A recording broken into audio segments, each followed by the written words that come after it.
Bagaimana jadinya, jika kamu diberikan kesempatan untuk kembali muda lagi, dan menjalani kehidupan di bangku SMA, pastinya bakalan seru banget ya. Tanpa berlama-lama, siapkan teh dan juga cemilan, kita masuk ke alur cerita film.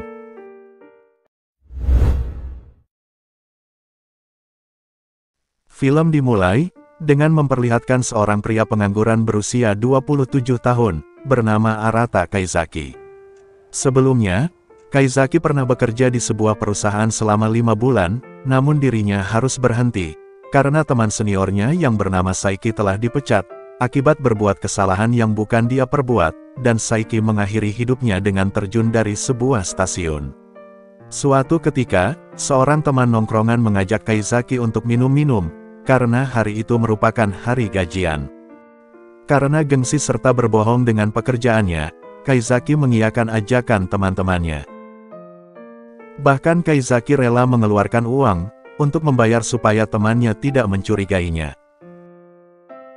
Di perjalanan pulang, Kaizaki bertemu dengan seorang pria misterius yang bernama Ryo Yoake, di mana Yoake ini merupakan seorang agen khusus dari laboratorium Relife, yang datang untuk menawarkan Kaizaki sebagai subjek eksperimen rahasia mereka, di mana Kaizaki akan mengulangi kehidupannya untuk memperbaiki hidupnya yang saat ini hanyalah beban masyarakat.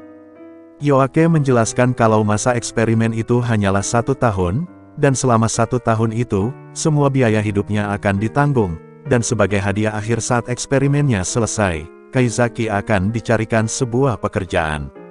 Yoake mengatakan bahwa Kaizaki hanya perlu kembali bersekolah di bangku SMA. Kaizaki yang mendengar itu pun merasa terkejut, karena tidak mungkin ia kembali ke SMA, karena umurnya yang sudah 27 tahun, namun Yoake berkata, bahwa mereka sudah berhasil membuat sebuah obat, yang membuat orang yang meminumnya akan menjadi mudah kembali. Yoake juga berkata, kalau ingatan semua orang tentang Kaizaki akan menghilang, saat eksperimennya selesai, dan untuk ingatan Kaizaki sendiri akan tetap ada. Kaizaki yang merasa aneh dengan perkataan Yoake pun menolak tawarannya. Saat hendak pulang, Yoake menyadarkan Kaizaki dengan mengatakan apa yang dialami oleh Kaizaki saat ini, karena sebelumnya Yoake sudah menyelidiki kehidupan Kaizaki. Mendengar hal tersebut, Kaizaki hanya bisa terdiam. Yoake kemudian memberikan obat itu kepada Kaizaki dan memintanya untuk mempertimbangkannya terlebih dahulu. Keesokan harinya, Kaizaki dikagetkan dengan melihat dirinya yang kembali muda di cermin. Menyadari hal tersebut, Kaizaki teringat obat yang diberikan kepadanya oleh Yoake semalam. Yang ternyata obat tersebut telah dirinya minum. Saat itu pula, bel rumah berbunyi, di mana Yoake sudah berada di depan rumahnya, dan telah mempersiapkan semua kebutuhan Kaizaki untuk kembali bersekolah di kelas 3 SMA. Saat sampai di sekolah, Kaizaki merasa sedikit takut, karena dirinya lah satu-satunya orang tua yang bersekolah di sekolah itu. Di kelas, Kaizaki yang saat itu gugup, memutuskan untuk duduk di belakang, namun ternyata, kursi yang dirinya duduki merupakan kursi dari seorang wanita pintar dan culun bernama Hishiro. Saat mencari tempat duduknya, Kaizaki bertemu dengan Yoake, yang ternyata dia juga ikut bersekolah di tempat itu. Pada saat itu, mereka sedang melaksanakan ujian. Kaizaki yang mendengarnya terkejut, karena dirinya belum ada persiapan untuk menghadapi ujian. Saat mencari pensilnya, Kaizaki tanpa sengaja menjatuhkan sebungkus rokok, dan kemudian diketahui oleh gurunya, sehingga rokoknya disita, dan Kaizaki disuruh menghadap ke ruang guru, sepulang sekolah nanti. Kaizaki, yang lupa membawa alat tulis pun hanya bisa terdiam saat ujiannya sudah dimulai. Untung saja ada siswi lain bernama Karyu, yang meminjamkan pensilnya kepada Kaizaki. Ujian pun selesai, saat Kaizaki hendak mengembalikan pensil yang dirinya pinjam sebelumnya kepada Karyu. Kaizaki mengetahui kalau Karyu sedang sakit, lalu dirinya berkata kalau tidak perlu datang dulu. Karyu yang mendengar hal itu pun merasa kesal, dikarenakan Karyu merupakan siswi yang pintar, dan tidak mau menyerahkan jabatan kelas kepada orang lain, karena ternyata, Karyu sebelumnya selalu mendapat peringkat 1, dan menjadi pengurus kelas. Saat di kantin sekolah, Kaizaki bertemu dengan Yoake, dan bertanya, kenapa dia juga bersekolah, yang dijawabnya bahwa memang tugasnya untuk mengawasi subjek eksperimen. Selang beberapa saat, Kaizaki melihat Hishiro yang sedang kesusahan, dan menghampirinya. Ternyata, Hishiro biasanya makan gratis, karena sesuai dengan peraturan sekolah, bahwa siswa-siswi yang peringkat di kelas bisa makan di kantin secara gratis. Sehingga dirinya tidak membawa uang jajan. Namun sayang, saat itu makan gratis untuk murid berprestasi tidak ada. Kaizaki yang merasa kasihan, lalu meminjamkan uangnya kepada Hishiro.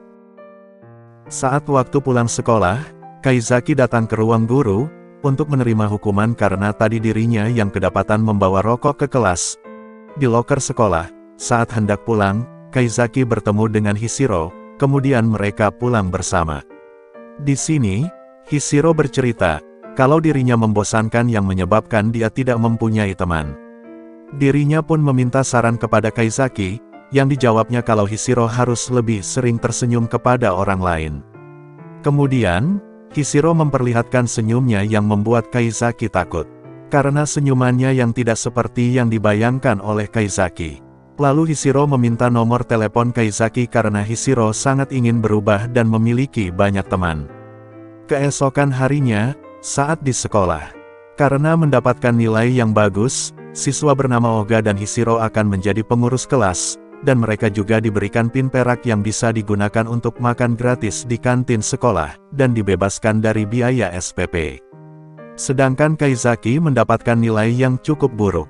Sementara Karyu yang sebelumnya membantu Kaizaki, harus rela posisinya tergeser oleh Hishiro.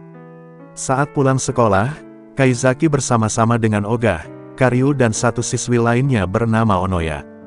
Oga berkata kepada Karyu kalau nilainya tidak meningkat, dikarenakan saat itu Karyu sedang sakit, yang dijawabnya kalau itu memang kesalahannya, karena usahanya yang kurang maksimal. Saat sedang asik merokok di rumahnya, Kaizaki dikejutkan dengan kedatangan 3 orang temannya yang tadi bersamanya. Mereka datang, untuk mengajari Kaizaki belajar, agar nilai ujiannya bisa lebih baik. Di sekolah, Karyu tanpa sengaja melihat Hishiro dan Oga yang lagi mengobrol di tangga sekolah. Melihat hal itu, Karyu yang menyimpan rasa kepada Oga merasa cemburu, ditambah lagi, senyum Hishiro yang seakan-akan meledak dirinya. Karyu yang habis berolahraga pergi ke ruang guru, untuk menyimpan kunci ruangan. Di situ, Karyu melihat Hishiro yang sedang belajar bersama guru. Karyu yang masih kesal sama Hishiro pun mengambil tasnya, namun sayang, dirinya dilihat oleh Kaizaki yang mengetahui kalau Karyu membawa tas milik Hishiro. Karyu yang mencoba lari, menyebabkan mereka harus terjatuh dari tangga, sehingga mereka harus dibawa ke UKS sekolah. Saat Kaizaki mau pulang, dirinya bertanya kepada Karyu, apa alasannya mengambil tas Hishiro, yang dijawabnya kalau dirinya hanya ingin Hishiro kerepotan. Di sini Karyu menangis dan mengatakan bahwa dirinya sudah berjuang sekuat tenaga, tetapi tetap juga gagal, bahkan dirinya selalu diejek oleh Hishiro. Kaizaki yang mendengar, lalu berkata untuk jangan membandingkan dirinya dengan orang lain, dan menyuruh Karyu untuk jangan pernah menyerah untuk berjuang, karena itu akan membuat dirinya lebih dewasa lagi. Saat Kaizaki keluar, dirinya bertemu dengan Hishiro. Hishiro bertanya kepada Kaizaki, kenapa tasnya ada pada Karyu, yang dijawabnya untuk langsung menanyakan alasannya kepada Karyu. Karyu yang sudah enakan berjalan untuk pulang, dirinya bertemu dengan Hishiro yang telah menunggunya di luar. Sementara itu, Kaizaki dan Yoake melihat mereka dari belakang pohon. Hishiro bertanya kepada Karyu, kenapa tasnya ada padanya. Karyu menjawabnya dengan jujur, kalau dirinya membenci Hishiro, karena perjuangannya selama ini serta semua yang dirinya inginkan, dengan mudah didapatkan oleh Hishiro, dan Hishiro juga meledek dirinya, dengan memberikan senyuman aneh setiap kali mereka bertemu. Hishiro yang mendengar perkataan Karyu, berkata kalau dirinya tidak mengejek Karyu, dan dirinya sering tersenyum karena disuruh oleh Kaizaki. Karyu yang sadar kalau dirinya sudah salah paham, meminta Hishiro untuk memperlihatkan senyumannya. Hishiro juga berkata, kalau dirinya sangat ingin berteman dengan Karyu, kelebihannya hanyalah kepintarannya, tetapi dirinya sulit untuk bergaul dengan orang lain. Dirinya sangat ingin berubah, dan meminta Karyu untuk jadi temannya, kemudian Karyu meminta maaf dan mereka pun berteman. Melihat hal itu, Kaizaki dan Yoake merasa senang. Di sini juga, kita mengetahui kalau ingatan mereka tentang Kaizaki memang akan menghilang, tetapi perkataan Kaizaki akan tetap ada di ingatan mereka. Keesokan harinya, di sekolah, mereka berencana untuk pergi ke festival kembang api besok, karena mereka saat itu lagi libur musim panas. Namun Kaizaki menolak, karena tanggal 20 itu merupakan hari peringatan kematian senior di tempat kerjanya dulu. Di perpustakaan sekolah, Kaizaki dan Oga sedang mengobrol. Di sini Kaizaki menyarankan kepada Oga untuk menembak Karyu, karena Oga yang merasa nyaman dan menyenangkan saat bersama Karyu. Festival kembang api pun tiba, mereka berkumpul, namun Kaizaki belum datang. Mendengar hal itu, Hishiro langsung mengirim pesan kepada Kaizaki, karena dirinya sangat ingin melihat festival kembang api itu bersamanya. Mereka yang mengira Kaizaki tidak jadi datang pun pergi tanpanya. Saat di perjalanan, Kaizaki berlari menghampiri mereka, untuk pergi ke festival kembang api bersama. Setelah mereka menggelar tikar, mereka pun membeli makanan. Namun sayang sekali tiba-tiba turun hujan. Kaizaki mengatakan, kalau musim panas saat itu merupakan musim panas terakhir di SMA, dan tidak dapat diulang lagi.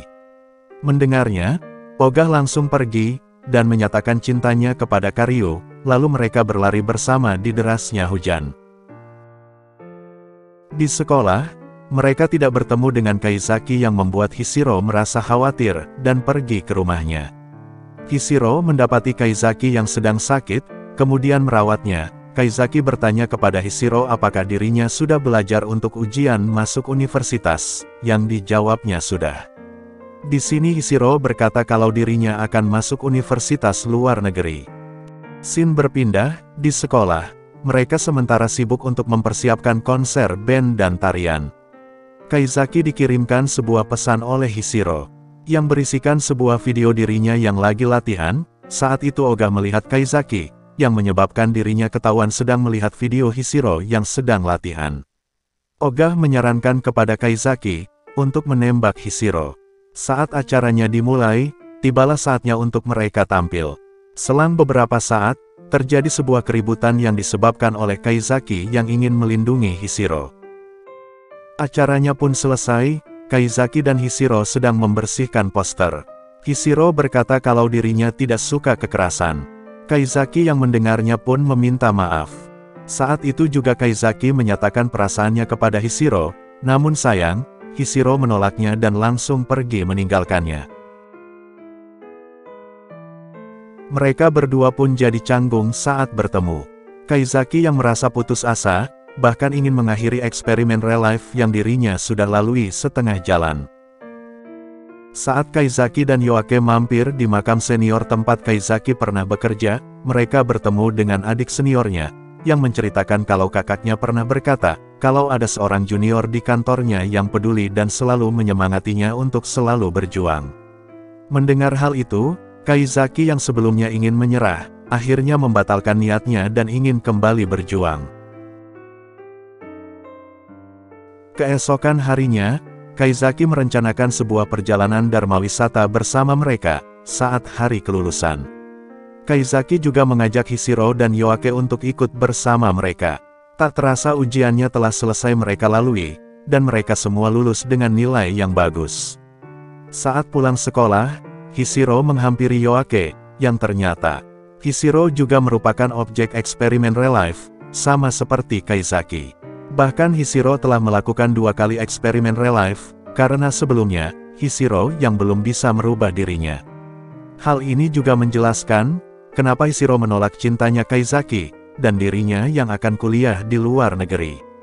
Sesuai dengan yang mereka rencanakan sebelumnya, mereka pun berkumpul untuk liburan, yang hadir saat itu adalah Kaizaki, Oga, Yoake, Hishiro, Karyu dan Onoya. Mereka semua pergi ke kebun binatang, museum, tempat bermain, makan bersama, hingga melihat matahari terbenam. Malam pun tiba, saat sedang menunggu, bisnya pun datang dan mereka bergegas untuk naik. Mereka dengan sengaja meninggalkan Kaizaki dan juga Hishiro, agar mereka bisa berduaan saja. Kaizaki dan Hishiro yang tertinggal, hanya bisa menunggu bis selanjutnya yang datang 1 jam lagi. Mereka mengobrol dari hati ke hati. Kaizaki mengatakan kalau dirinya masih tetap menyukai Hishiro, dan ternyata, Hishiro juga menyukainya. Saat itu, merupakan hari perpisahan, di mana mereka semua akan melanjutkan perjuangannya di universitas. Sesuai dengan perjanjian, Kaizaki akan dicarikan sebuah pekerjaan, namun Kaizaki menolak, karena dirinya ingin mengatasi masalahnya sendiri. Eksperimen real life untuk Kaizaki dan Hishiro telah selesai dengan baik. Kaizaki dan Hishiro akan saling melupakan, tetapi mereka akan tetap mengingat masa SMA bersama teman-temannya yang lain. Pagi pun tiba, Kaizaki dibangunkan dengan kondisinya yang sudah kembali seperti sebelumnya. Sementara temannya yang lain sedang kuliah, perkataan Kaizaki masih mereka ingat, tetapi mereka tidak mengetahui siapa yang mengatakan sebelumnya. Kaizaki yang sebelumnya telah belajar, akhirnya diterima menjadi seorang guru tetap di sebuah sekolah. Sehabis mengajar, Kaizaki masuk ke ruangannya, namun kursinya tanpa sengaja diduduki oleh guru sementara, yang ternyata itu adalah Hishiro, namun mereka tidak saling mengenal. Mereka pun saling mengobrol, dan cerita pun selesai.